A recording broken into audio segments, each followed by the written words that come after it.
Today I want to share a personal reflection on how this message about small gifts making a big impact has recently shaped my thinking.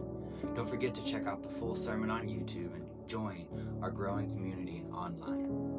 You know, after sharing the story of Ezra and his piggy bank, I couldn't stop thinking about his trust in me.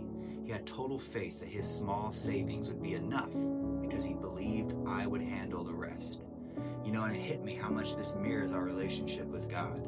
There are these moments in life where I feel like I don't have enough, whether it's enough time, energy, or even finances. But what I've learned from Ezra's example in the story of the boy with the loaves and the fish is that God isn't asking us for a huge amount. He's asking us to trust Him with whatever we have, believing He can take care of the rest.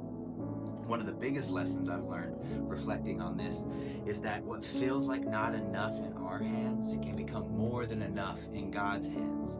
I often feel like my efforts in ministry, in being a dad, a husband, or even just daily life aren't enough. But this message reminded me that God doesn't ask us to be perfect or have everything figured out. He just asks us to bring our best to Him, our time, our resources, and our trust, and He will multiply it.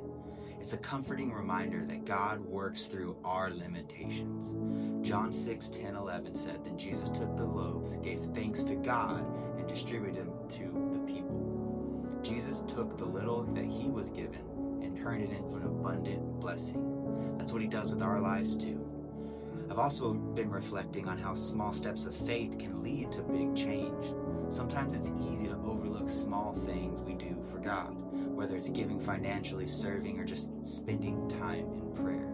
But this sermon has reminded me that God honors those small acts of obedience and faith.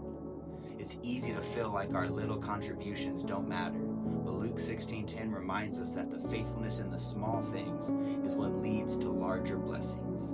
In my own life, I've seen how trusting God, even with the smallest areas, whether it's my time, my finances, or my dreams, has led to greater things than I could ever imagine. So here's my challenge for you today, and it's something I'm working on myself.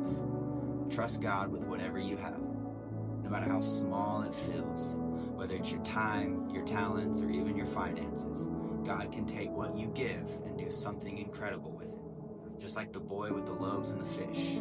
We may not see the impact right away, but God's always working behind the scenes. Thank you for listening to this reflection on Bring It, trusting God with what you have. If this encouraged you, I'd love for you to join the conversation online. You can also check out the full sermon on YouTube. Let's keep trusting God with our small steps of faith, and may God bless you today.